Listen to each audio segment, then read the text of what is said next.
Sí pueden ver mi pantalla. Perfecto.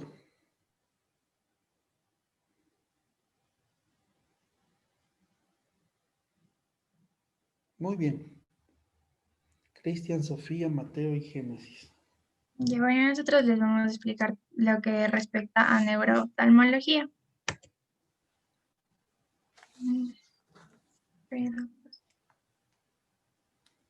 Ya, los objetivos de aprendizaje que nos hemos planteado es que logren aprender las bases de la neurooftalmología, describir los pares craneales involucrados con el sentido de la visión, incluyendo sus recorridos y funciones, conceptualizar el reflejo pupilar y analizar sus elementos, y finalmente identificar los componentes de la vía visual y su fisiología.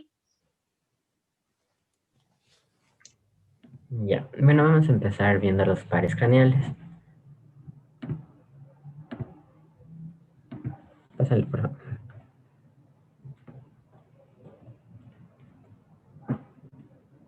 Me tiene del control. Ya, gracias. Ya, primero vamos a empezar con el nervio óptico o segundo par craneal. Este contiene más de 1 millón de axones que se originan en la capa de célula ganglionar de la retina hacia el núcleo geniculado lateral.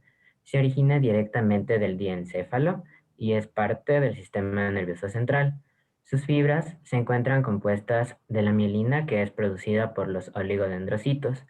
Bueno, fisiológica y funcionalmente la podemos dividir en 4 áreas topográficas. Primero tenemos a la región intraocular. Esta región intraocular también es conocida como cabeza del nervio óptico. La podemos encontrar aquí y es bien corta, mide aproximadamente 1 milímetro. Tenemos también a la región intraorbital, localizada dentro del cono muscular. Como podemos observar, tiene una longitud de 25 a 30 milímetros. Y también luego tenemos a la región intracanalicular. Se encuentra localizado dentro del canal óptico, como podemos ver aquí. Esta tiene una longitud de 4 a 10 milímetros. Y por último tenemos una región intracraneal que mide 10 milímetros y como podemos ver en este esquema tiene continuación con el quiasma óptico. Ya, bueno, primero para hablar acerca de la región intraocular, como ya lo mencioné, también es conocida como la cabeza del nervio óptico. Su tamaño es de aproximadamente 1 milímetro. Es considerada como el sitio principal de enfermedades oculares congénitas y adquiridas. Su superficie anterior es visible con el oftalmoscopio en lo que ya conocemos nosotros, que es el disco óptico, esta estructura oval. Cuenta con una depresión central que es conocida como copa óptica. Esta se encuentra localizada ligeramente temporal del centro geométrico de la cabeza del nervio. Es una zona que no presenta axones y por esta zona van a pasar ramas de la arteria y vena central de la retina. De igual manera, esta región puede ser dividida en otras áreas subyacentes. De esta manera tenemos primero a la capa superficial de fibras nerviosas. En esta tenemos fibras superiores que vienen de la parte superior de la retina. Tenemos también fibras inferiores que vienen de la parte inferior de la retina, fibras laterales que provienen de la parte temporal de la retina y fibras nasales o mediales. Luego tenemos al área preliminar. Encontramos aquí principalmente los astrocitos. Estos se encuentran encargados de brindar soporte y protección a los axones amielínicos de las células ganglionares. Como podemos ver en la imagen, vemos que se encuentra muy relacionada con la coroides. Luego tenemos al área laminar, que vendría a ser la lámina cribosa como tal. Esta contiene colágeno tipo 1 y tipo 3, también elastina, laminina y fibronectina. Algunas funciones de esta lámina cribosa es que brindan soporte al nervio óptico. Como podemos ver, aquí se fija la vena central y la arteria central de la retina y es un refuerzo del segmento posterior del globo. Se encuentra esta lámina cribosa relacionada con patologías como por ejemplo el glaucoma o la enfermedad vascular retinal. Y por último tenemos un área retrolaminar o poslaminar. En esta encontramos un incremento del nervio óptico de 3 milímetros. Aquí vemos cómo es como si se ensanchara un poquito. Ya, luego seguimos con la región intraorbitaria. Entonces, el nervio óptico descansa dentro del cono muscular. Antes de ir por el canal óptico, se encuentra rodeado por la estructura que ya conocimos anteriormente, que es el anillo de zinc. A su vez también contiene vainas meningias. La interna está compuesta por tejido conectivo vascular y contiene células meningoepiteliales. La aracnoides tiene tejido colágeno y una pequeña cantidad de tejido elástico. Y la masa externa o dural es la más gruesa, tiene de igual manera haces de colágeno y tejido elástico. Todas estas meninges se encuentran inervadas por fibras sensoriales. Es por eso que los pacientes suelen presentar dolor cuando tienen, por ejemplo, enfermedades inflamatorias del ojo como la neuritis retrovulvar. Ya. Luego tenemos a la región intracanalicular. Bueno, el nervio óptico se encuentra atado al periósteo dentro de un canal óseo que lo conocemos como el canal óptico. Como podemos ver en esta imagen, aquí encontramos el canal óptico y vemos cómo pasa por dentro de este el nervio óptico. También tenemos a la región intracraneal. Los nervios ópticos pasan superiormente por las arterias oftálmicas y de igual manera pasan superior y medialmente por las arterias carótidas internas. El nervio óptico tiene relación con el polígono de Willis. Y bueno, los nervios ópticos pasan posteriormente por encima del seno cavernoso hasta llegar al quiasma óptico. Es importante que, como ya sabemos, el nervio óptico se encuentra implicado en la vía visual. De esto ya les vamos a hablar más después. Ya, continuando tenemos al nervio oculomotor o tercer par craneal. Este nervio contiene alrededor de 24.000 fibras que inervan a todos los músculos extraoculares excepto al oblicuo superior. Este se encuentra inervado por el nervio troclear y tampoco inerva al recto lateral. Este está inervado por el nervio abducens. Provee de una inervación simpática al esfínter pupilar y al músculo ciliar. Bueno, este nervio oculomotor surge de un grupo de células que se encuentran a nivel del colículo superior del mesencéfalo. A la vez contiene núcleos y subnúcleos que van a inervar al músculo recto inferior, al músculo oblicuo inferior y al músculo recto medial ipsilateralmente. Como podemos ver aquí, estos van a discurrir por un mismo lado. Y contralateralmente únicamente vamos a tener una inervación hacia el músculo recto superior contralateral. Ya, bueno, entonces estos núcleos pueden ser divididos en dos, en una columna no pareada y en 4 columnas pareadas. La columna no pareada es tanto compartida por núcleos del lado derecho como del lado izquierdo. Dentro de este encontramos a este núcleo de aquí, conocido como núcleo de Edinger-Westphal. Este va a inervar, como podemos ver, al ganglio ciliar. También tenemos caudalmente al subnúcleo elevador del párpado, que va a inervar al elevador del párpado.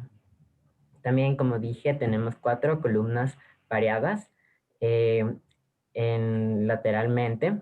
Estos son subnúcleos laterales de 3 tipos. Uno dorsal, que va a inervar al recto inferior. Uno intermedio, que va a inervar al oblicuo inferior. Y uno ventral, que va a inervar al recto medial. Ya, bueno, aquí ya es lo mismo que les dije. Ya, bueno, usualmente se separan en una división superior y en otra inferior. Pasan a través del anillo de zinc. La división superior entonces va a inervar al recto superior y la porción inferior va a inervar al recto medio, al recto inferior y al oblicuo inferior. Tiene fibras parasimpáticas, como ya dije, que van a pasar a través de la esclera y la coroides para poder inervar al músculo esfínter pupilar y al músculo ciliar. Entonces, este nervio se encuentra relacionado con lo que viene a ser el reflejo pupilar, que de igual manera ya vamos a exponer posteriormente. Ya, y por último tenemos, bueno, en mi parte, tenemos el nervio troclear. Este es el cuarto par craneal. Es el que tiene menos fibras nerviosas de todos los pares craneales. Contiene alrededor de unas 3.400 fibras. A la vez es el que tiene el mayor trayecto intracraneal, aproximadamente de unos 7.5 milímetros. Su núcleo es localizado, en cambio, en el colículo inferior del mesencéfalo. Como podemos ver en la imagen, se encuentra ventral al acueducto de Silvio. Se continúa con el extremo, con el extremo caudal del tercer par craneal. Ya. Bueno, este cuarto par craneal viaja por debajo del segundo par craneal y por encima de la división del quinto par craneal en la pared lateral del seno cavernoso. Entra en la órbita por fisuras orbitales, por la fisura orbital superior, pasando por fuera del anillo de zinc, como podemos ver en este dibujo. Y así va a poder inervar al músculo oblicuo superior, como ya lo mencioné anteriormente. Debido a la localización de este nervio fuera del cono muscular, al momento de inyectar anestésicos retrovulvares no se ve muy afectado. Ya. Sí puedes quitar el control, pero... Ya listo. Yo les voy a explicar acerca del nervio trigémino o también llamado quinto par craneal.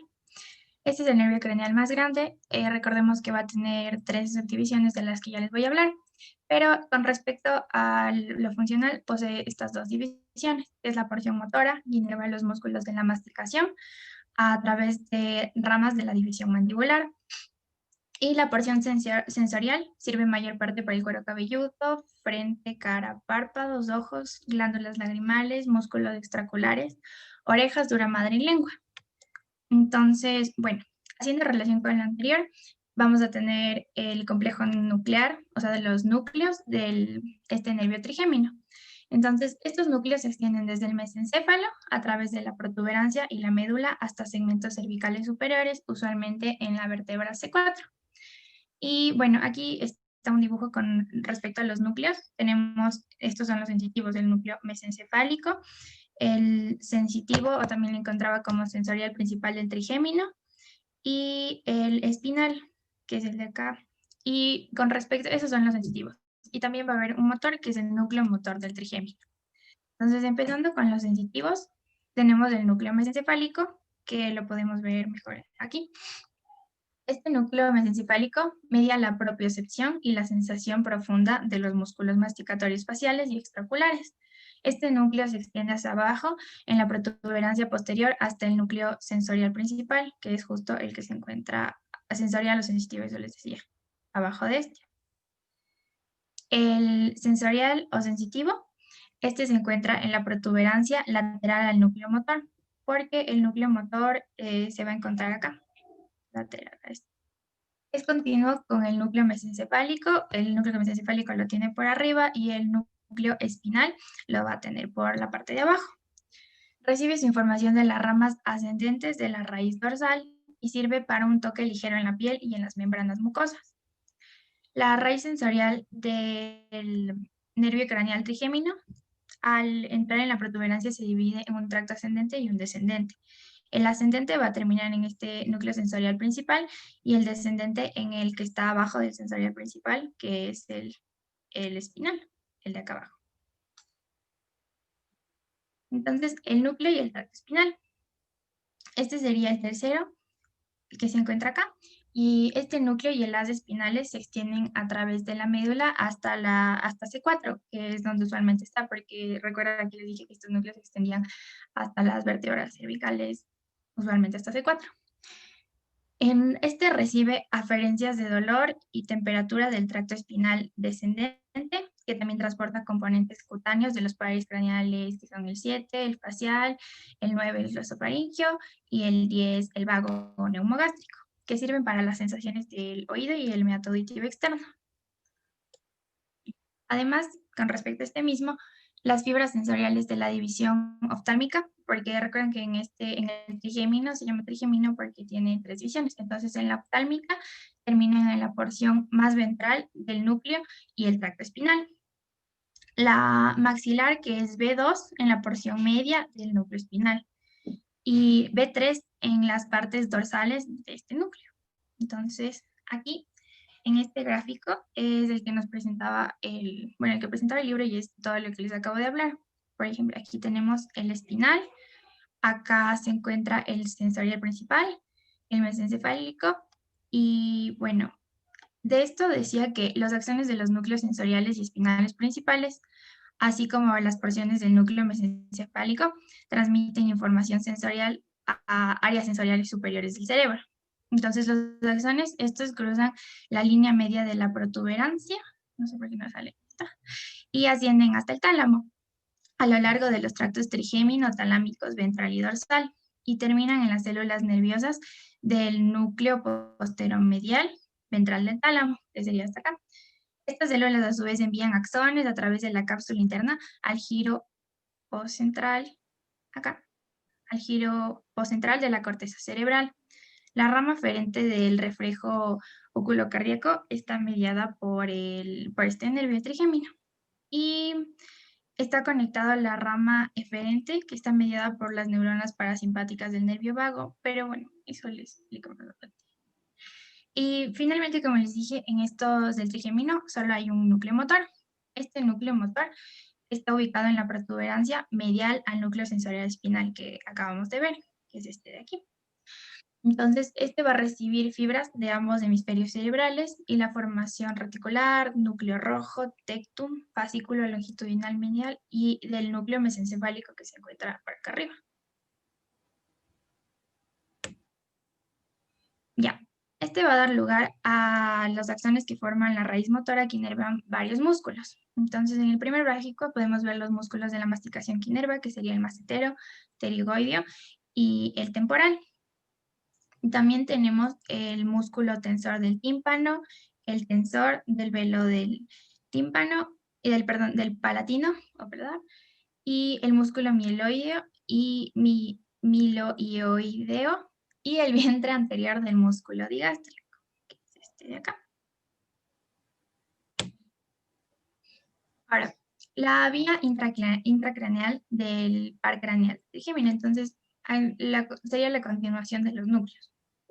Entonces nos dice que el segmento intracraneal del nervio trigémino emerge de la porción lateral superior de la protuberancia ventral, pasa sobre el vértice petroso y forma el ganglio trigémino, que es el que se encuentra aquí de amarillo, para luego subdividirse en sus tres ramas. El ganglio trigémino también se lo llama ganglio gasseriano, de Gasser o semilunar, y contiene los cuerpos celulares que dan origen a todas las acciones sensoriales del trigémino.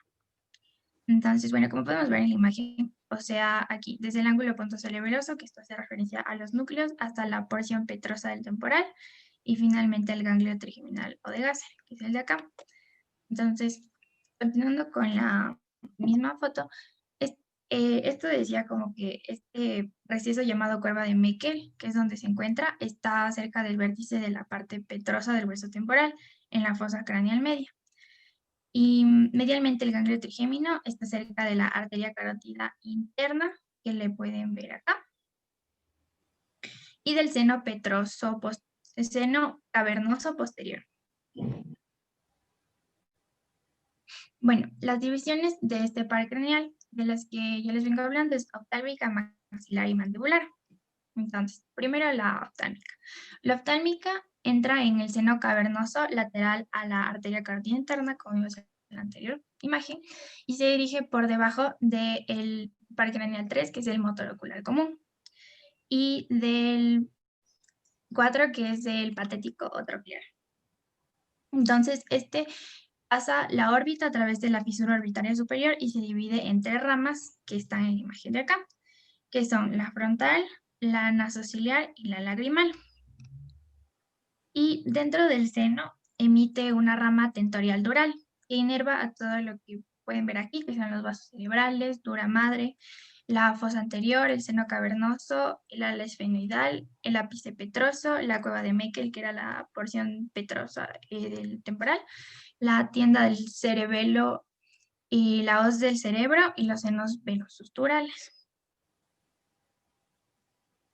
Como les había mencionado, esta porción va a tener estos tres nervios.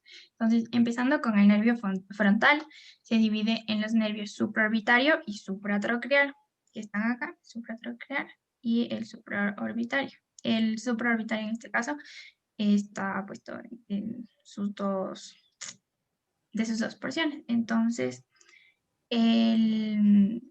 bueno, estos proporcionan sensibilidad a la porción medial del párpado superior y de la conjuntiva, la frente, el cuero cabelludo, los senos frontales y el costado de la nariz.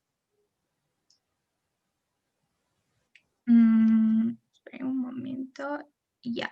Esto de aquí también les quería decir que el nervio supratroqueal sale de la órbita 17 milímetros a la línea media, mientras que el supraorbitario sale a 27 milímetros de la línea media a través de la muesca o agujero verdadero. Ahora el segundo, que es el nervio lagrimal. Este está por acá, no está marcado, pero es el de acá. Inerva la glándula lagrimal, que es esta de aquí. Y la conjuntiva y la piel está alrededor de esto. La glándula lagrimal recibe su irrigación parasimpática de un plexo que se llama el plexo retroorbitario. Y con respecto a esto, también decía que en ocasiones el nervio lagrimal sale de la órbita a través del agujero lagrimal para inervar la parte lateral de la frente, o sea, pero en ocasiones, porque de lo contrario, esa área va a ser inervada por ramas del nervio supraorbitario. Ya, y la tercera parte, que es el nervio nasociliar, se ramifica desde la sensación de la inervación nasociliar hasta los cornetes medio e inferior, el tabique, la pared nasal, lateral y la punta de la nariz. La rama infratroquear sirve al sistema de drenaje lagrimal y la conjuntiva y la piel y la región cantal media. Estos nervios ciliares, o sea, va a haber unos que son nervios ciliares cortos, de lo que la imagen que encontré fue esta, cortos y largos. Estos van a transportar fibras sensoriales desde el cuerpo ciliar, el iris y la córnea. Estos nervios ciliares cortos también transportan lo que son fibras simpáticas y parasimpáticas desde el ganglio ciliar al dilatador del iris y el esfínter respectivamente, y las fibras parasimpáticas al músculo ciliar. O sea, en conclusión, lo que quería decirles aquí es que los nervios ciliares cortos transportan tanto fibras sensitivas simpáticas y parasimpáticas. Ya. Lo que es la división maxilar, porque todo lo que les mostré ahorita fue la oftálmica. Entonces, maxilar de B2, la división maxilar sale del ganglio trigémino para salir al cráneo a través del agujero redondo, que se encuentra debajo de la fisura orbitaria superior. Y este nervio craneal 2 atraviesa la fosa pterigo-palatina hacia la fisura orbitaria inferior y luego pasa a través del canal infraorbitario como nervio infraorbitario. Y este nervio infraorbitario lo pueden ver por aquí. Entonces viene de acá, va por acá y ya está. Después de salir del agujero infraorbitario, este nervio craneal, la rama B2, se divide en una rama palpebral inferior y una rama nasal y una labial superior. Inervan el párpado inferior, en el lado de la nariz y el labio superior respectivamente. Los dientes del seno maxilar, el techo de la boca, el paladar blando también están inervados por ramas de esta división maxilar, y estas ramas pueden dañarse después de fracturas del suelo orbitario, o sea, fracturas en la que se puedan dar por la cara. Ya. La división mandibular, que ya sería B3, contiene fibras sensoriales y motoras. Es la única división del trigemino que contiene como tal las fibras motoras. Entonces sale del cráneo a través del foramen oval y proporciona información motora a los músculos masticadores. Otra cosa que también decía era que la sensibilidad se suministra a la mucosa y piel de la mandíbula, labio inferior, lengua y oído externo. Y bueno, después vamos a tener al nervio abducens o craneal 6. Este, como les había comentado mi compañero, va a ser el que da inervación al músculo lateral recto. Y bueno, este está situado en el piso del cuarto ventrículo, debajo del colículo facial de la protuberancia caudal. El fascículo longitudinal medial se encuentra medial al núcleo del abducens, y la porción fascicular del nervio craneal abducens discurre ventralmente a través de la formación reticular pontínea, paramedial y piramidal, y deja el tronco encefálico en la unión pontomedular. Y bueno, eso es lo único que tengo de este. Y bueno, finalmente de lo que es mi parte con respecto al nervio facial.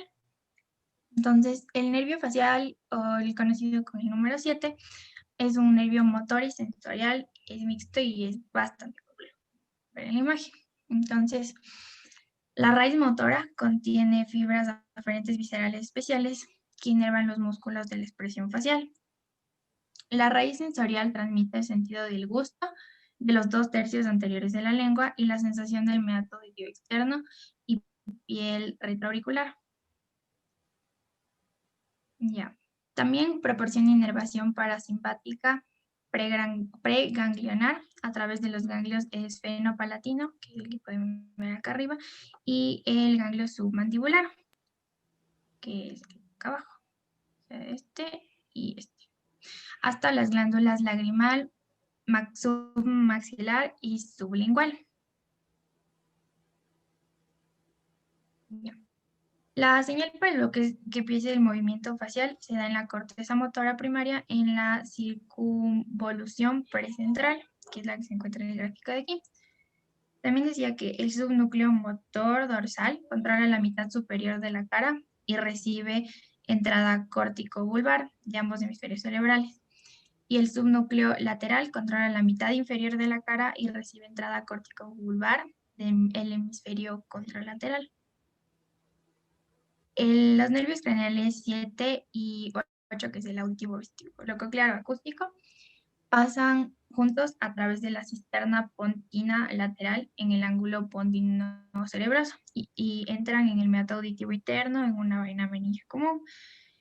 La rama principal de este nervio craneal 7 sale del agujero estilomastoideo justo detrás de la apófisis estiloides en la base de la mastoide. Entonces, bueno, aquí pueden ver en la imagen izquierda lo que es el nervio acústico y está la porción de la, ¿cómo se llama? Se me fue el nombre.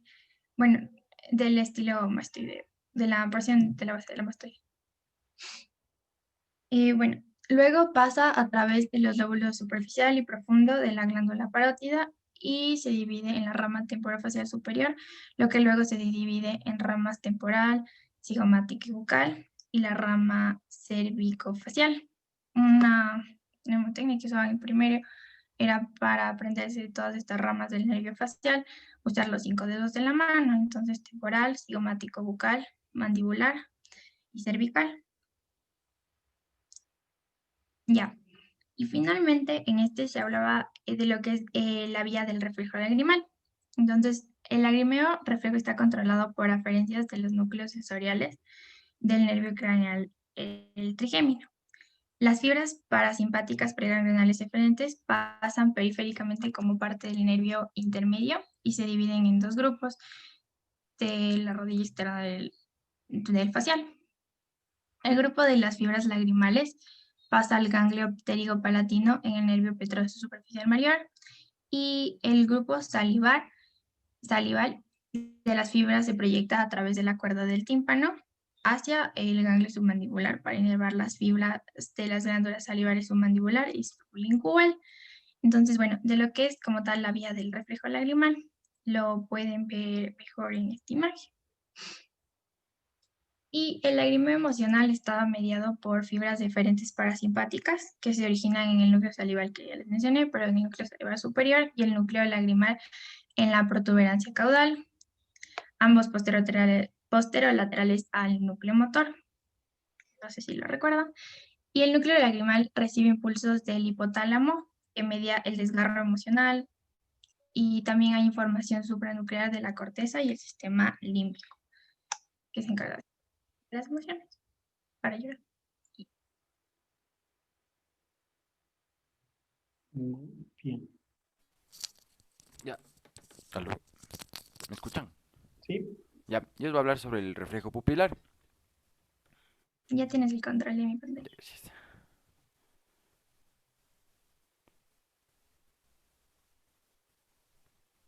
No puedo. Uy, se fue. Ya. El reflejo pupilar. Este es el responsable en producir la contracción o la dilatación, que podemos decir miosis y midiasis. Ahí podemos ver el estado normal también. Ya. Encontré también que el reflejo fotomotor es directo y consensual. Podemos ver el directo, que que este sería en el caso de la dilatación, que puede llegar a 5 o 9 milímetros. Y esta es la contracción de la pupila, que puede llegar a 1.5 milímetros.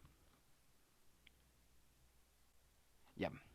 Esta función ayuda a que el ojo se adapte a situaciones, por ejemplo, cuando hay mucha luz o cuando estamos en la oscuridad. Esto decía Gaito. Y también que este es mediante el reflejo pupilar, que más o menos era de 30:1, que esto quiere decir la cantidad de luz que penetra en el ojo cambia hasta 30 veces. Los impulsos aferentes viajan a través del nervio óptico, el quiasma óptico y la cintilla óptica, que en esta vez un número pequeño de fibras abandona la cintilla óptica y hacen sinapsis sobre células nerviosas en el núcleo pretectal.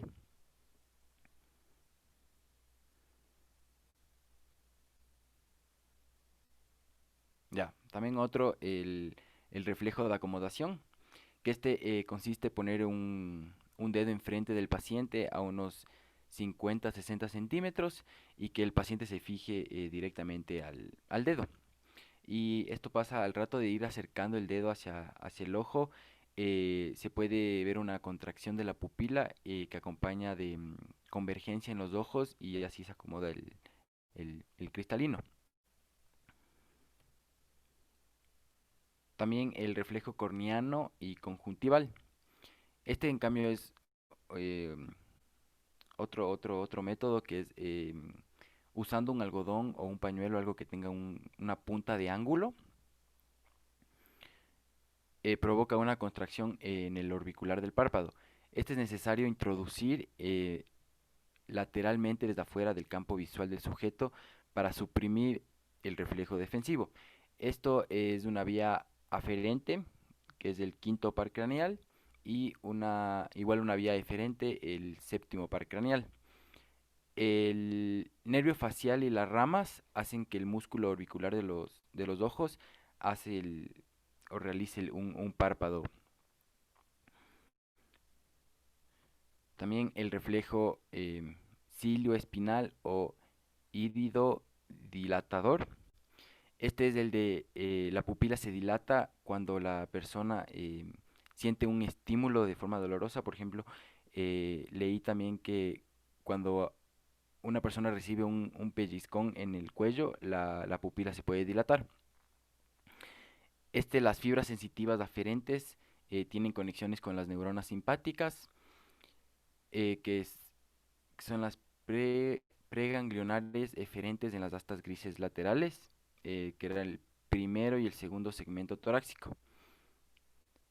También las ramas comunicantes blancas de estos segmentos pasan hacia el tronco simpático hasta el ganglio simpático cervical superior. Y las fibras postganglionares pasan a través del plexo carótido interno y los nervios hilares. Eh, También las técnicas de reflejo, aquí puse como que los 4 tipos de reflejo. El primero, que es el que se usa en una linterna pequeña, el reflejo de acomodación, el que se usa un algodón o un pañuelo que tenga una punta de ángulo, y aquí está el reflejo del estímulo. Ya, también encontré una patología que se llama el síndrome de Horner, que está en el libro de Guyton, que esta puede ser las causas. A ver, las causas eran. Ya, conductos, se produce a causa del daño de determinados conductos del sistema nervioso simpático. El sistema nervioso simpático regula la frecuencia cardíaca, el tamaño de las pupilas, la sudoración. Eh, las vías nerviosas afectadas por el síndrome se dividen en 3, que les voy a hablar. Y los síntomas, el síndrome de Horner, generalmente afecta solo un lado de la cara. Estos pueden ser una pupila persistente pequeña, una diferencia notable entre las pupilas de los ojos, caída del párpado superior o también la elevación, una pequeña elevación del párpado inferior. Entonces, Ahí están, se separan en tres grandes partes o neuronas, que es la neurona de primer orden, que esta se dirige, esta vía neural se dirige desde el hipotálamo, ubicado en la base del cerebro, pasa por el tronco encefálico em, y se extiende hasta la parte superior de la médula espinal. Estas alteraciones nerviosas pueden producir accidentes cerebrovasculares o tumores. El de segundo orden, esta vía se extiende en cambio desde la columna vertebral, cruza la parte superior del tórax y entra en el costado del cuello. Y estas regiones pueden causar cáncer del pulmón o tumor en la vaina de la mielina. Y la de tercer orden, esta se extiende a lo largo del costado del cuello y llega hasta la piel del rostro y los músculos del iris y de los párpados. Y esta puede ocasionar lesión en la arteria carótida o lesión en la vena yugular. Ya, ahora vamos a hablarles sobre la vía visual. Regresale, por fin. ¿No?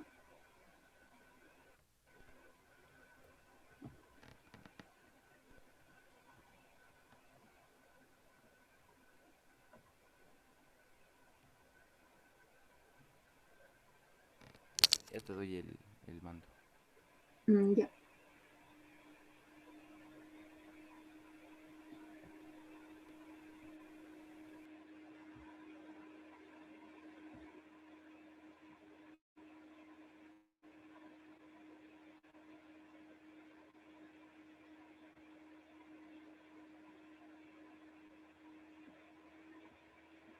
Ya, entonces en primera instancia vamos a conocer qué es el sistema visual. El sistema visual es un conjunto de órganos periféricos, vías y centros nerviosos para la captación, procesamiento y aprovechamiento de información visual para tener una percepción del mundo físico. Ya, antes de conocer la vía visual tenemos que recordar algunas clases anteriores, lo que ya hemos aprendido. Como ya sabemos, la retina tiene varias capas. Y aquí vamos a ver la capa del epitelio pigmentario de la retina, que se va a continuar con los fotorreceptores que corresponden a los bastones y los conos, que van a hacer sinapsis con las neuronas bipolares y estas a su vez con las neuronas ganglionares. Estas van a confluir en unas de fibras para formar el nervio óptico. Bien, aquí podemos ver otra vez las capas de la retina. Aquí podemos ver a los conos y los bastones de los fotorreceptores y algunos tipos de células sinápticas, como pueden ser las neuronas bipolares, amacrinas y horizontales, que van a hacer sinapsis con la célula ganglionar para formar el haz de fibras del nervio óptico. Bien, también hablando un poco de fotorreceptores, sabemos que hay dos tipos, conos y bastones. Los conos van a ser encargados de dar los colores y la textura, y van a ayudar a identificar tres tipos de colores principalmente, el azul, el rojo y el verde. Mientras que los bastones se van a encargar de la tonalidad de grises y la visión escotópica de la noche. Bien, como ya aprendimos, aquí se encuentra en esta parte la mácula, que va a estar a 2 diámetros de distancia papilar del disco papilar o del nervio óptico. En la mitad de la mácula vamos a saber que esto se conoce como la fovea, que va a ser rica en conos, mientras que cuando ya vaya extendiéndose a la periferia va a tener más interacción de bastones y menos de conos. Ya, entonces para recapitular un poco, aquí tenemos el epitelio pigmentario de la retina, que se va a continuar con los fotorreceptores de los conos y los bastones. Estos van a hacer sinapsis con las neuronas bipolares y las neuronas bipolares con las neuronas ganglionares. Los axones de las neuronas ganglionares van a formar las fibras del nervio óptico y esto va a producir el impulso nervioso. Ya, también tenemos que tomar en cuenta el punto ciego. Aquí podemos ver un fondo de ojo de un ojo derecho, que va a estar aquí en el centro vamos a ver el disco óptico de la papila. A lo que se le conoce como punto ciego va a ser a esta sección de aquí, al inicio del nervio, que va a carecer de fotorreceptores y no va a recibir estímulos de ninguna célula neuronal. Ya, ahora hablando propiamente de los elementos de la vía óptica. Primero vamos a tener el nervio óptico. El nervio óptico, como ya sabemos, es el segundo par craneal. Es el encargado de enviar señales que percibe el ojo hasta nuestro cerebro. El cerebro es el que se va a encargar después de interpretar estas señales procedentes de estímulos externos para conformar la imagen mental de aquello que estamos viendo. El nervio óptico está formado por los axones de las células ganglionares, que son aproximadamente 1.200.000 fibras. Y va a salir por el globo ocular para dirigirse al vértice de la órbita por el agujero óptico. El quiasma óptico es la siguiente estructura que continúa el nervio óptico. Va a formar parte del piso anterior inferior del tercer ventrículo y está rodeado por la pía y aracnoides, es decir, que está altamente vascularizado. Sus medidas corresponden de 12 milímetros de ancho, 8 milímetros de largo en dirección antero-posterior y 4 milímetros de espesor. Las fibras extramaculares de la retina inferonasal se cruzan anteriormente en el quiasma en la radiola de Willebrand, que es el de aquí. Ya a continuación les voy a explicar cómo se decusan las vías. Y también un dato interesante es que aproximadamente el 53% de las fibras del nervio óptico se cruzan, mientras que el 47% no van a estar cruzadas. Ya, las centiras ópticas son la siguiente estructura que continúa al quiasma óptico. Van a ser estructuras que están conformadas por fibras de la retina temporal ipsilateral y de la retina contralateral nasal. Estas fibras van a estar tanto decusadas como no decusadas y van a dar las proyecciones superiores de la retina que van a viajar por medio del tracto óptico. Ya. La siguiente estructura es esta de aquí, que se le denomina como núcleo geniculado lateral o externo. También va a tener sus siglas en inglés de LGN. Es una estructura que va a tener una forma de hongo. Como podemos ver, es circular y va a parecer un champiñón. Va a estar en el tálamo posterior y va a recibir el 70% de las fibras del tracto óptico dentro de 6 capas alternas de materia gris y blanca. El otro 30% va a distribuirse en el núcleo pupilar. Entonces, estas capas se van a dividir en 2 grupos. En las capas 1, 4 y 6 van a ser las correspondientes a los axones del nervio óptico contralateral, mientras que las capas 2, 3 y 5 van a surgir del nervio óptico ipsilateral. Ya. Ahora vamos a hablar sobre la corteza visual primaria.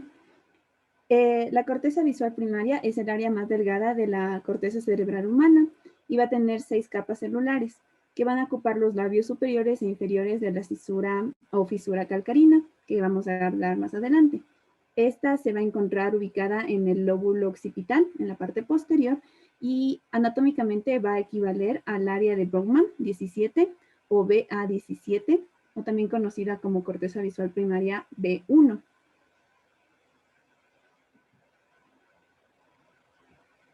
Ya. Y por último, la cisura calcarina. La cisura, surco o fisura calcarina es una hendidura presente en la superficie del cerebro. Va a estar ubicada en la cara interna del lóbulo occipital y va a seguir una trayectoria de atrás hacia adelante y de abajo hacia arriba. A ambos lados de esta cisura se va a encontrar la corteza visual primaria. Entonces, hablando ya sobre la fisiología de la vía visual, vamos a tener el inicio desde los órganos periféricos que corresponden a los ojos. Entonces, tenemos que entender,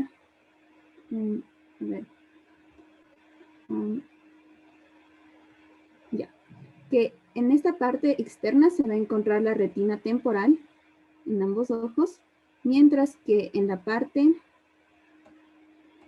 interna se va a encontrar la retina nasal, que va a estar en la parte más cercana a la nariz. Por eso toma ese nombre. Ya, entonces también podemos ver en este gráfico cómo esto correspondería a la retina nasal y la parte externa va a corresponder a la retina temporal. Ya. Entonces, como se dice que la visión del ser humano normalmente va a ser una visión cruzada e invertida. ¿A qué se refiere esto? La retina temporal va a ayudar a enfocar objetos que van a estar posicionados en la zona que van a estar posicionados por el área de la nariz, mientras que la retina nasal va a ayudar a enfocar objetos que van a estar ubicados en la zona temporal.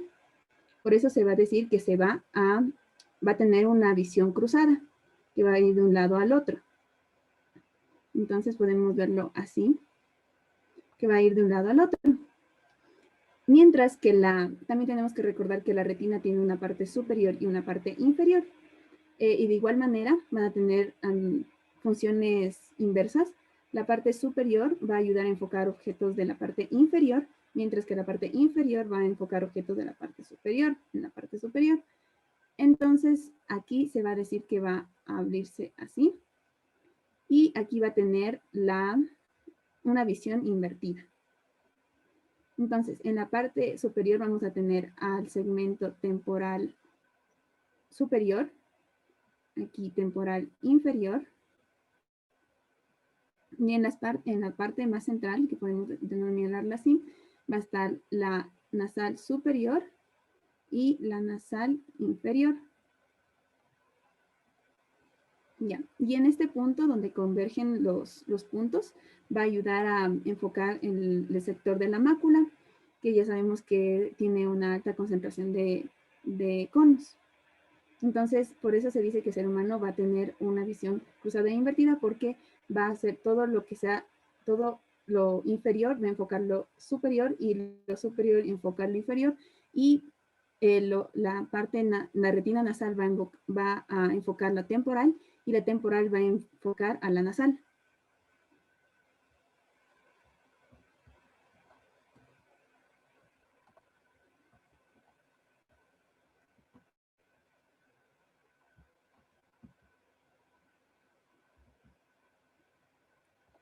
Ya, entonces para comprender cómo funciona toda la vía visual, vamos a verlo en este esquema.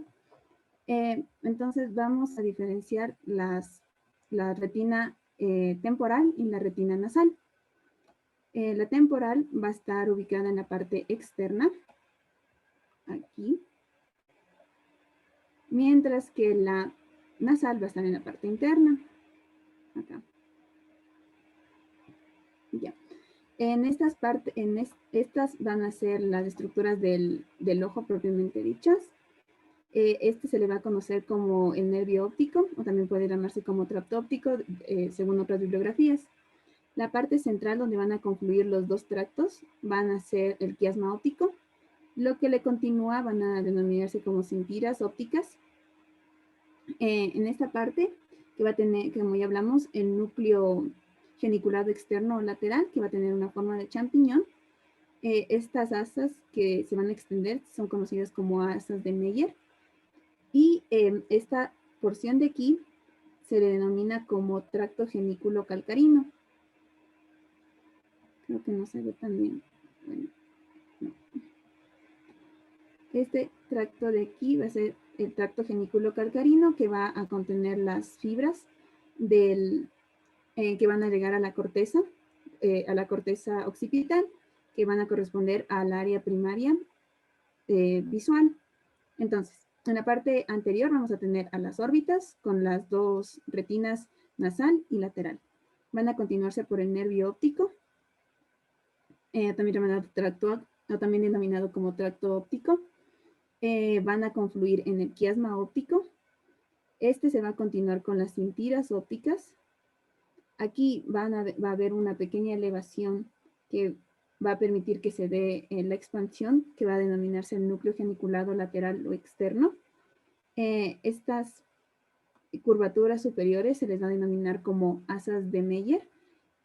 La continuación de las fibras se le conoce como tracto genículo calcarino, y estas van a terminar en la corteza occipital del cerebro. Esto conforme a las estructuras. Ahora vamos a hablar sobre la fisiología. Entonces, Ya, el temporal va a estar externo y el de la retina, el nasal va a estar interno. Se dice que las fibras temporales van a seguir la misma dirección. Eso quiere decir que no se van a decusar en el quiasma óptico, van a seguir recto y van a continuarse por las cintiras ópticas, van a llegar al núcleo geniculado externo, van a subir por la asa de Meyer, continúan por el tracto geniculo calcarino y van a terminar en la corteza cerebral para el área para la zona primaria de la visión. Pero va a ocurrir un camino contrario en lo que tenga que ver con la retina nasal. La retina nasal va a continuar también el mismo tracto del nervio óptico, pero cuando llegue al quiasma óptico se va a decusar, va a irse para el otro lado. Aquí igual va a llegar al núcleo geniculado externo lateral, va a subir por el asa de Meyer, va a continuar por el tracto genículo calcarino y también va a terminar en el área primaria de la visión.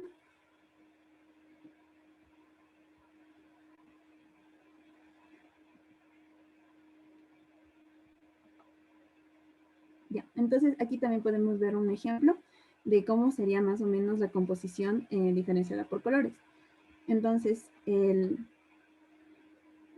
aquí vamos a ver la parte de la retina temporal, va a seguir su camino normal por todo el tracto óptico, va a llegar al núcleo geniculado lateral del tálamo, va a seguir por el asa de Meyer, continúa por el tracto genículo calcarino y va a terminar en la corteza cerebral de la corteza visual primaria. Mientras que de la retina nasal va a continuar igual en el tracto del nervio óptico, cuando llegue al quiasma va a decusarse y va a también tener el genículo, va a llegar al núcleo genicular lateral, va a seguir el tracto genículo calcarino y va a llegar a la corteza.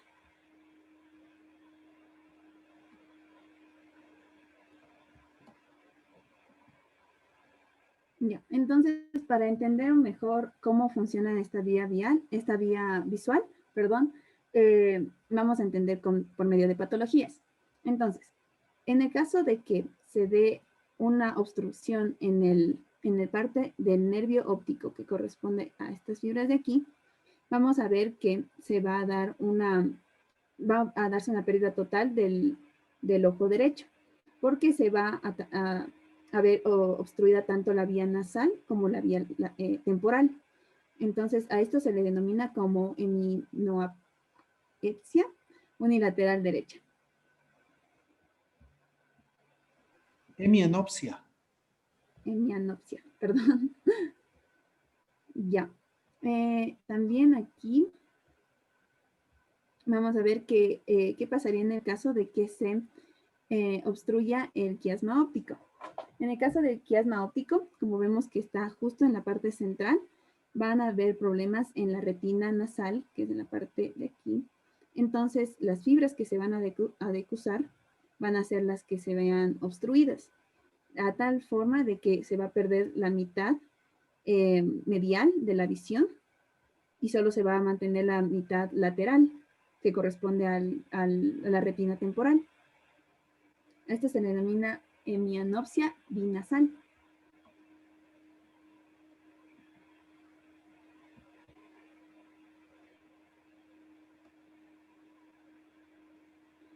Ya, igual en el caso en el que, en cambio, en el quiasma óptico se obstruyan las partes laterales, que van a estar en la parte externa, ahí sí va a verse obstruida la retina temporal, que van a ser estas de aquí, que van a conducir directamente hacia el núcleo externo.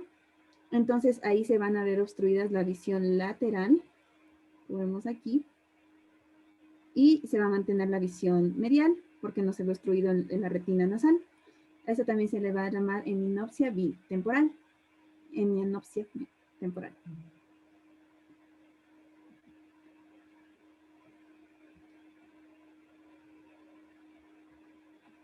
Ya. Y también vamos a ver una patología en la que se puede tener obstruido tanto el tracto óptico de la cintila óptica como también el tracto genículo calcarino, en la parte de aquí abajo, ¿ya? Entonces, como la retina nasal derecha va a decusarse en el quiasma óptico y va a ir hacia el lado izquierdo, esta se va a ver afectada.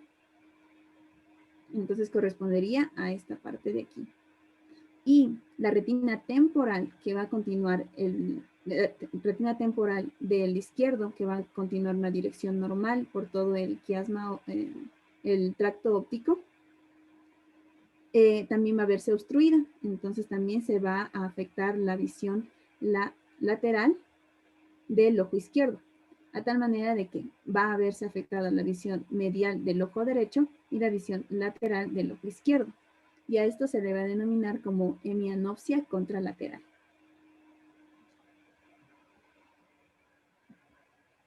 Ya.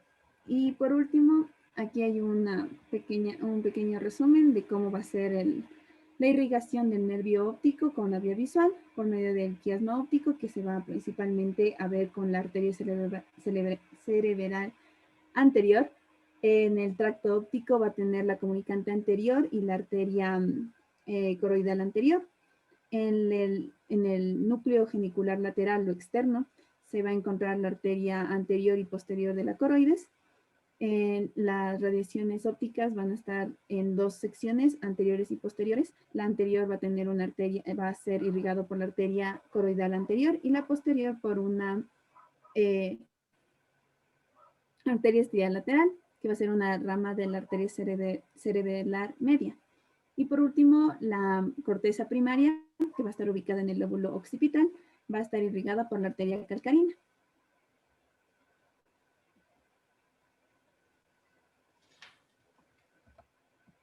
Muy bien. Y gracias. Muy bien. Súper plena la presentación. Han hecho caso a todo. Muy bien, muy bien. Estoy contento. ¿Dónde estoy yo? ¿Dónde estoy yo? Acá. Pin video. Doctor, le dejo de compartir la presentación. Ajá. Ahí hágame un pin en el video. Súper bien. Cosas para resaltar. Así para pasar. Para subrayar. ¿Dónde están mis notas? Lo voy a hacer grande.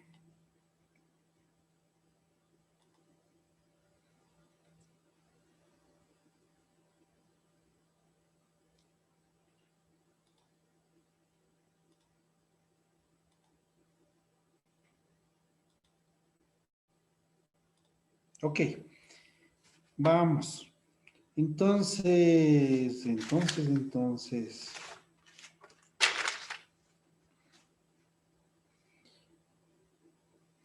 ¿Se acuerdan? Siempre nos acordamos ese orden que les invaló, inclusive. Viene el fotorreceptor, viene la célula bipolar, la célula ganglionar y el nervio óptico. El nervio óptico es el segundo. Así me decía mi profesor de anatomía parcranial, porque el primero es este, el segundo es este.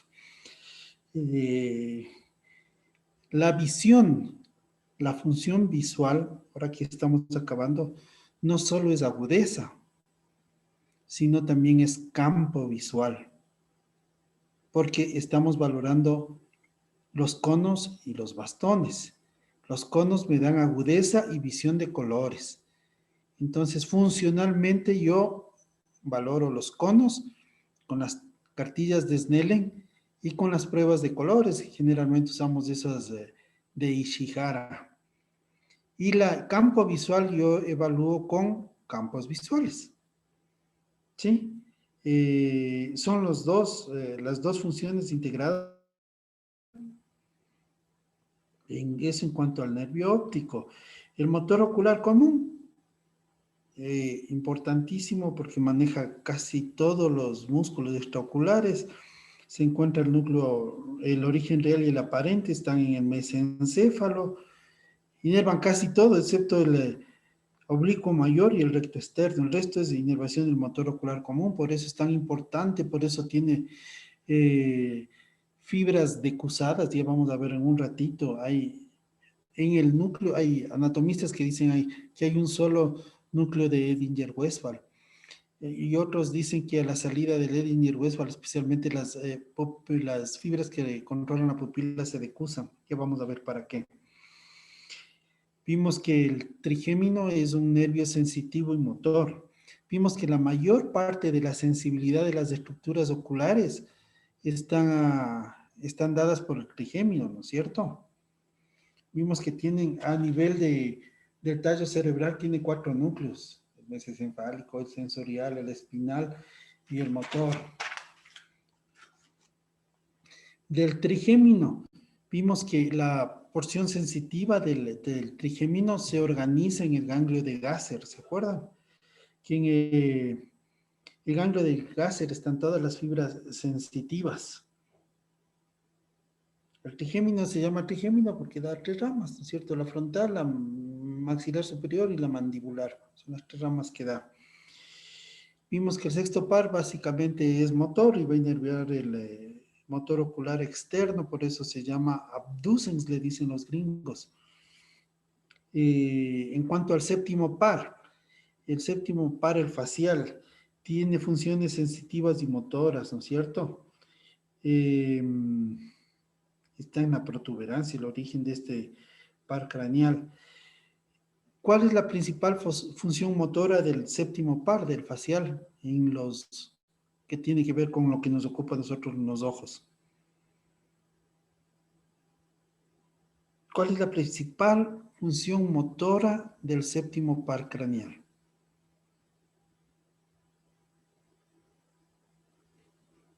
¿Quién habló del séptimo par? Del facial. Yo. ¿Cuál es la función motora principal del facial? Los músculos. Sí. ¿Qué tiene que ver con lo que nos estamos viendo ahora? Con el ojo. ¿Qué inerva?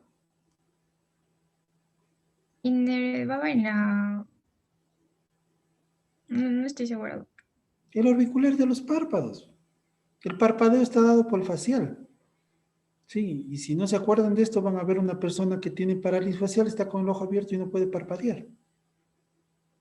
Sí, eso es lo más importante del séptimo.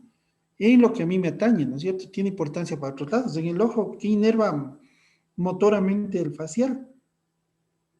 El orbicular de los párpados. Y la inervación parasimpática es importante. ¿Qué inerva? Con inervación parasimpática vía facial, que tiene que ver con el ojo. La glándula lagrimal. Sí. Eso del facial, o sea, otra vez, cuando revisen algo, ¿y para qué? ¿Qué de importante tengo esto que estoy hablando ahorita?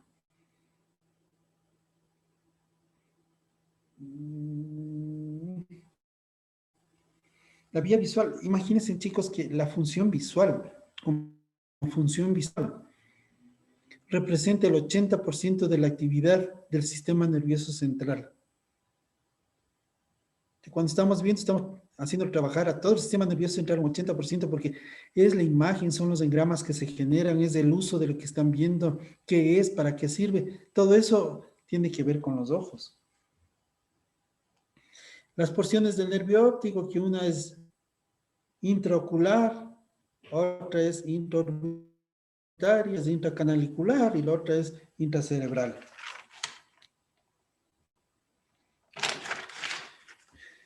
Entonces, viene el nervio óptico, viene el quiasma, vienen las cintillas del cuerpo geniculado lateral o externo, vienen las radiaciones y de ahí se va la cirsura calcarina, es lo que nos permite ver. Las zonas de visión, la Borman 17, o como saben clasificarla en la corteza visual B1. Ahora les voy, esta parte del neurooftalmo, de pronto es lo más importante de todo lo que han hablado ahora. De todo. Cuando a mí me preguntaron esto, cero me saqué. Y luego de eso fui y dije, no, esto es importante y me toca aprender. Entonces voy a Voy a repasarles en esto, deben quedar papelito. Aquí está lo de la clase anterior. Voy a borrar. Esto no está en los libros, este gráfico es mío mismo. Este diagrama es mío.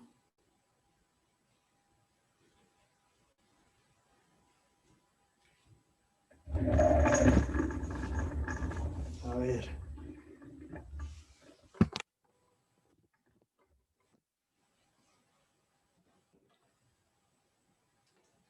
Tengo las retinas, tengo los nervios ópticos. Primer aprendizaje que hago con este gráfico. Las fibras nasales del nervio óptico son las que se decusan. Las temporales siguen recto. ¿Ok? Como trataba de explicar la compañera, las fibras nasales representan la visión temporal. Porque aquí es inverso. En la retina la imagen es invertida. Esto es nasal, son las fibras temporales. ¿Sí? ¿Eso quedó claro? Bueno, por el dibujo no se van a olvidar nunca. El rato que hagan el dibujo, hacen la X y ponen el resto del nervio por fuera.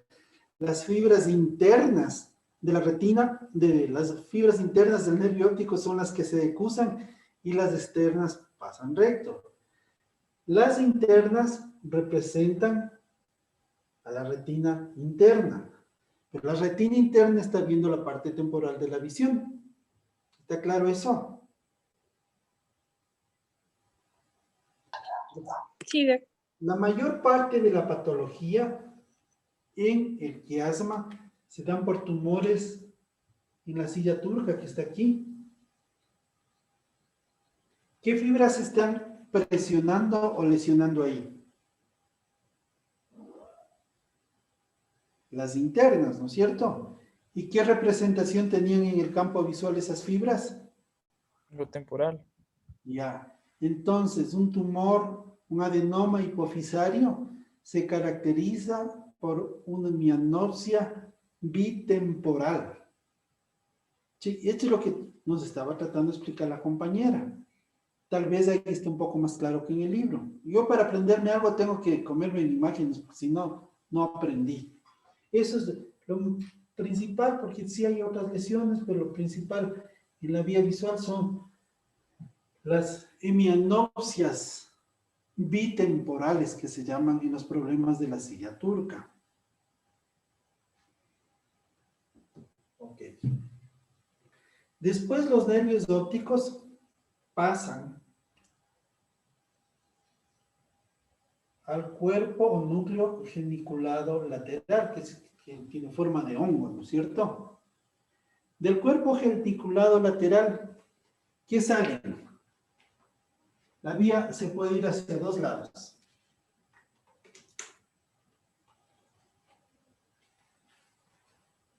¿Hacia dónde se va?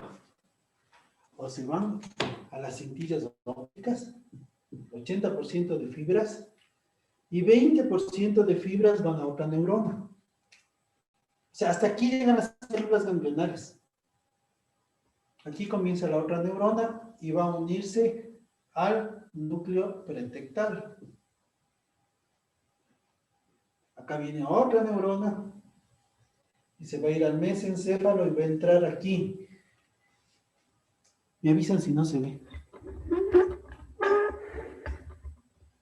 Van a entrar aquí al núcleo oculomotor o Edinger-Westphal o del motor ocular común, el tercer par.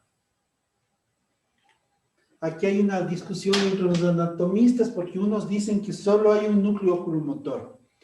Otros dicen no, que las fibras del reflejo pupilar, al menos esas fibras se decusan. Hay fibras más que se decusan. Ustedes vieron, era súper interesante en la presentación porque nos dijo que algunas fibras se manejan desde el lado contralateral y eso tiene que ser así por la alineación de los ojos para mantener los ojos derechos. Hay una decusación. Aquí nace, hasta aquí llega la vía aferente. Entonces, ¿cuál es la vía aferente del reflejo fotomotor o del reflejo pupilar? el segundo par craneal, ¿verdad? ¿Hasta ahí bien? Aquí comienza la vía eferente, la que va a llevar la respuesta, ¿ok? Es el núcleo motor ocular común, que viene para acá, pasa por el ganglio ciliar. ¿Y qué estructura va a inervar el motor ocular común para poder cerrar la pupila?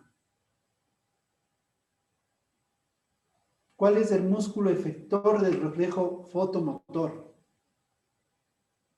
El esfínter y el dilatador de la Ok, pupila. esfínter, correcto, esfínter o constrictor.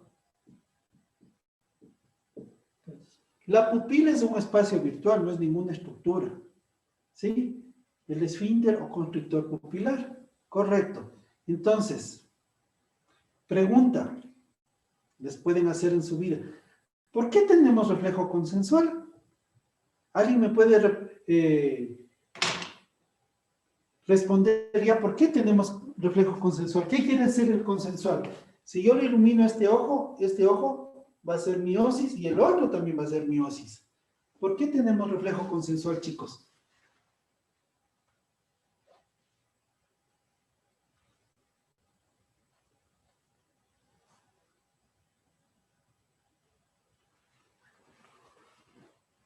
¿Por qué tenemos reflejo consensual? ¿Por esto? ¿Qué era esto? Quiasma. Por esto. Porque es una vía doblemente decusada. Estoy compartiendo información de ambos ojos en las decusaciones. ¿Sí? Era de deducir nomás. Por eso hay consensual. Por eso ilumino el otro. Ya. Entonces, en cuanto a la pupila normalmente mide 3.5 milímetros y las variaciones que tenga miosis. De la miosis de la pupila se encarga el esfínter o constrictor. ¿Ok? Y el neurotransmisor que está gobernando esto es la acetilcolina. Entonces, por acetilcolina, la acetilcolina tiene dos tipos de receptores, muscarínicos y nicotínicos. Son muscarínicos.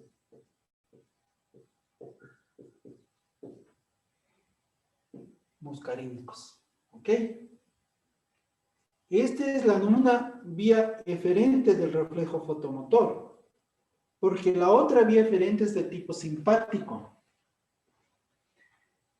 Viajan fibras simpáticas desde el hipotálamo, entran en el tronco, en la médula, comienzan, si está acá, no está acá. Dejémoslo ahí. ¿Cómo hago más atrás esto? Ya no me da el cable.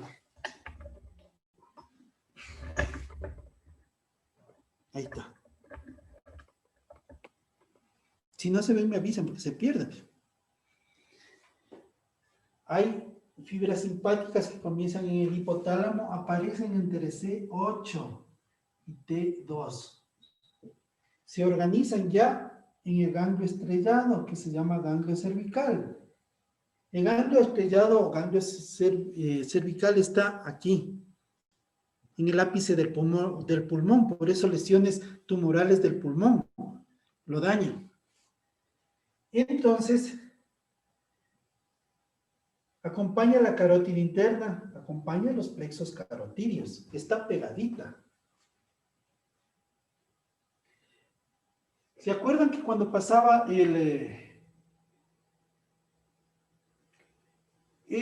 la carótida, cuando pasaba cerquita del trigémino, se relacionaba, pasaba al ladito. Las fibras simpáticas se meten a través del trigémino y de los ciliares. Las fibras simpáticas pasan sin hacer sinapsis y van a inervar el dilatador. Van a inervar el dilatador pupilar. Van a inervar el músculo de Müller, que era un músculo elevador accesorio del párpado. van a inervar las glándulas sudoríparas y sebáceas de la cara. Eso va a ser la vía simpática a través de esto que estamos viendo. Ok. La otra variación de la pupila es que tenga midriasis, que se dilate. La midriasis está mediada por adrenalina. La midriasis tiene que ver con adrenalina. Entonces, la pupila marca el tono simpático o parasimpático del individuo. Es decir, si hay más acetilcolina, la pupila se va a miosis. Y si hay más adrenalina, la pupila se va a midriasis. Cuando le encuentran a un ladrón en la calle que está tratando de huir de la policía, le van a encontrar con las pupilas dilatadas porque está con estrés. El estrés está mediado por adrenalina, ¿verdad? Ok, hasta ahí estamos claros. Entonces, una pregunta. Dime. ¿Eso también hace las drogas? ¿Cómo? ¿Eso también hace las drogas? Claro, verás, resulta que iba en el bus, doctor, y me pusieron escopolamina. Y escopolamina es atropina. La atropina es una tijera farmacológica que bloquea la acetilcolina. ¿Ok? Si tú o si ustedes bloquean la acetilcolina, va a predominar adrenalina y la pupila se dilata.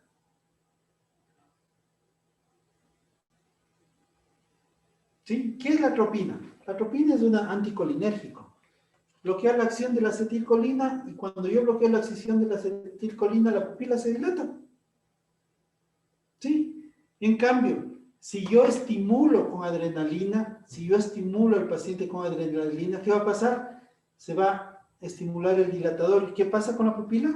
Se dilata. ¿Sí? Así es como se juega con la farmacología de la pupila. Y en los planos anestésicos, cuando ven anestesiología, esto es clave, entender esto es clave. Pero no vayamos allá, cosas más básicas. Cuando se forma el motor ocular común, las fibras más externas del motor ocular común son las que están gobernando la pupila. Cuando está entrando, está en la cavidad craneal, pasa sobre el peñasco, se relaciona mucho con el encéfalo. Cuando el cerebro se hincha, presiona pues el motor ocular común. Entonces llega el paciente a la emergencia y lo primero que le van a hacer es chequear las pupilas. ¿Y qué va a pasar si se bloqueó esto? Se va a dilatar. Entonces cuando ustedes le encuentran a un paciente anisocórico a expensas de midriasis, después de un politraumatismo, dicen, oh, está lateralizándose, dice, está haciendo un edema encefálico de ese lado. Si le encuentran con midriasis de ambos ojos, ¿qué dicen? No, se hernió el tronco cerebral. Ya con este debe ser mayor cosa, está herniado el tronco cerebral. Por el edema que tuvo, se hernió todo. Es bilateral. ¿Ok? Esa es la aplicación que tenemos de esto. Aplicaciones también. Desde el punto de vista de enfermedades, pueden tener un daño en el ganglio cervical o estrellado, un daño congénito. Cuando se daña esto, se daña la inervación simpática de la pupila. Si no tienen inervación para el dilatador, ¿hacia dónde se va la pupila? Hacia miosis. El síndrome de Horner se caracteriza por pupila en miosis, por párpado caído y por resequedad de la cara, porque las glándulas no están inervadas. Miren nomás cómo deducimos. El otro es el tumor de Pancoast, que es un tumor pulmonar que daña esto también y tiene la misma sintomatología. Otra patología son los tumores de glomus carotídeo. Como con las carótidas está bajando las vías simpáticas, se va a representar igualito ahí arriba. Todo eso se deduce de la anatomía, por eso esto hay que saber. ¿Sí? Ya saben qué pasa con un tumor en la silla turca. Y lo otro, en las alteraciones más frecuentes hay dos pupilas. Hay una que se llama hipertónica de Addy, hay la pupila de Argyll-Robertson, pero más que esa es la pupila en el trauma. Vamos. A ver si nos pueden ayudar a deducir esto. Esto es ojo derecho y esto es ojo izquierdo. Ojo derecho, cuando lo ilumino. La pupila es refléctica. Hay reflejo pupilar, ¿ok? Me genera consensual al izquierdo. En cambio, el ojo izquierdo, la del izquierdo voy a escribir acá, ¿sí se ve? No, no se ve. No se ve, doctor. La del ojo izquierdo está en midriasis arrefléctica y no hay consensual al derecho.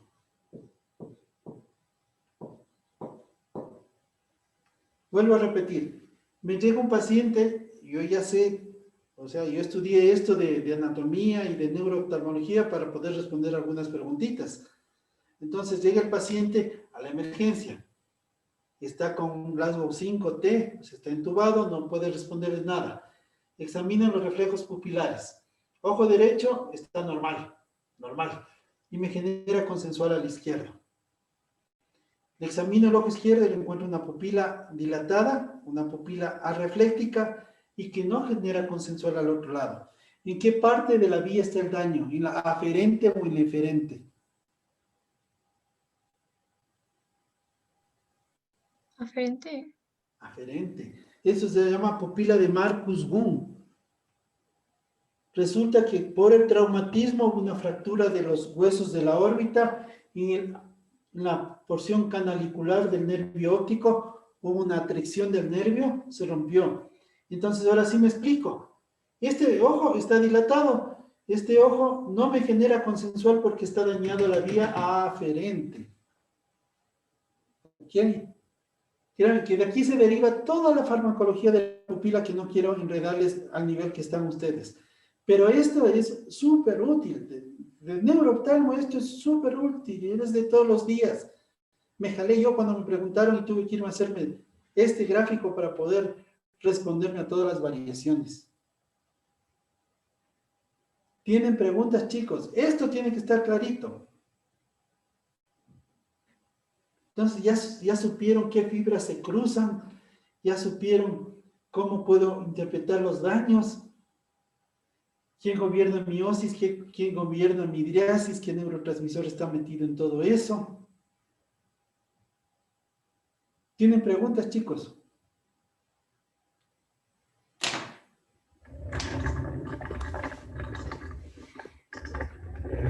¿O no tienen preguntas o no me entendieron nada? No, sí, una pregunta. No me quedó muy claro a qué se refería eso de consensual. Consensual. Ujú. Quiere decir que cuando iluminas el un ojo, la respuesta esperas en este, ¿no es cierto? Ese es el fotomotor. El consensual es que el otro tiene que hacer lo mismo. Sí, el otro ojo, la pupila del otro ojo se contrae cuando iluminas del uno. Eso se llama consensual. Entonces, cuando escribas en la historia clínica vas a poner reflejo fotomotor normal, consensual normal. Estás haciendo a la misma vez. Es por la decusación, por la doble decusación que tenemos consensual. Gracias. ¿Algo más, chicos?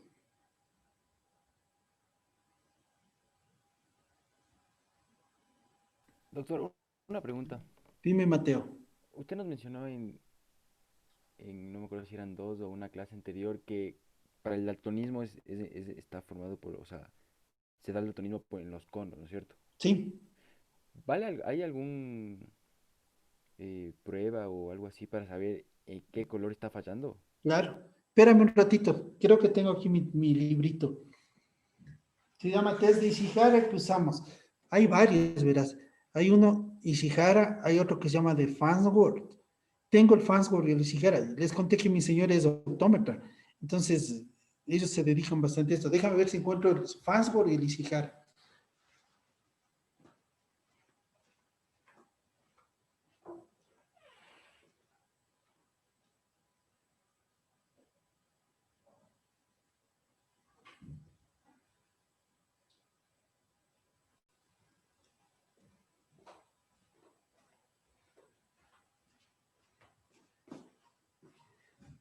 Este es el test de Ishihara. Entonces, ¿qué número ven? El 12. Ese es universal. Tiene 14 láminas. ¿Y acá? 8. 8. ¿Y acá? 5.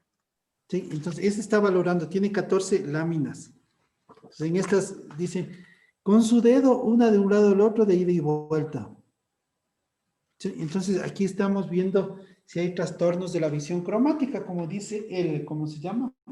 El CIE-10. El otro es este. Este se llama Farnsworth 12. No, no es 12, es más que 12.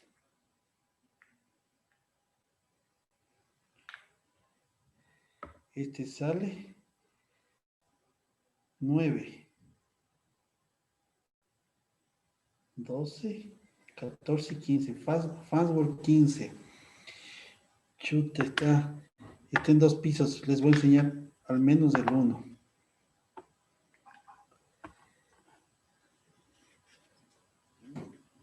¿Sí ven esto? Son colores pastel. Y aquí tengo algunos más. Entonces se le da al paciente y se le dice ordene en forma ascendente y descendente los colores pastel. Aquí están los otros. Y aquí abajo están los otros tonos. Entonces el paciente tiene que ordenar. Este es más fino. Y además de este, hay uno que ya se hace con la computadora que se llama Farnsworth 100. Eso se hace para los pilotos. Y se le crea unos vectores a uno y le dice si están dañados los conos para rojo, verde o azul. Sí. A nivel mío de oftalmólogo general, este. Ya para más fino, se usa este que se llama Farnsworth. Y el Farnsworth 100, ya eso es para determinar mismo qué grado de ceguera de colores tenemos. Sí, ahí en el Gaito mismo aparecen algunos de estos de Ishihara, como 2 ponen como ejemplo. Algo más. Eso está midiendo función de conos.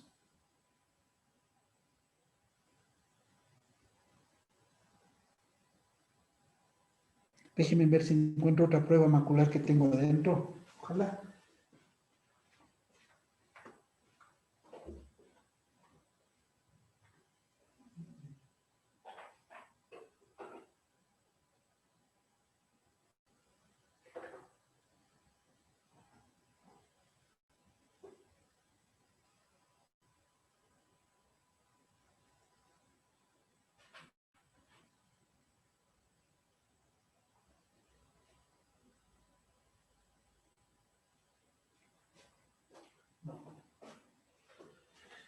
Se llama rejilla de Amsler y sirve para saber si hay edema o no de la mácula y es una cuadrícula que se le presenta al paciente y cuando el paciente ve torcido, aquí está. Facilito, al paciente le dicen ponga la mirada en el punto del centro, ¿ok? Y con el rabo del ojo mire la retícula. ¿Ve todo cuadraditos? Sí. Entonces, no veo cuadraditos, están como barriles. Señáleme con el dedo los barriles y ustedes saben qué parte de la mácula está edematosa. Esta se llama test de Amsler, ahí le alcanzan a ver. O rejilla de Amsler. Para los edemas de mácula. Listo, chicos. Entonces, nos vemos la próxima semana. Les cuento cómo queda el integral para la próxima. Un gusto, chicos. ¿No hay más preguntas? Doctor, las preguntas de la clase de hoy, o sea, de mi grupo, le mandamos hoy mismo. Sí, a través de tu representante ella tiene que hablar con Daniela. Ayala creo que es la que está consolidando el banco de preguntas. Perfecto, doctor, gracias. ¿Ok? Bueno, súper, me ha encantado. La clase que más me ha encantado la de ustedes. Han hecho caso, ya se plantean objetivos, van muy concretos, sí, muy bonito. Sí, como les digo, espero dejar alguna cicatriz en ustedes, alguna marca buena, pero nos vemos. Gracias, doctor. Hasta Gracias, luego. doctor, buen día.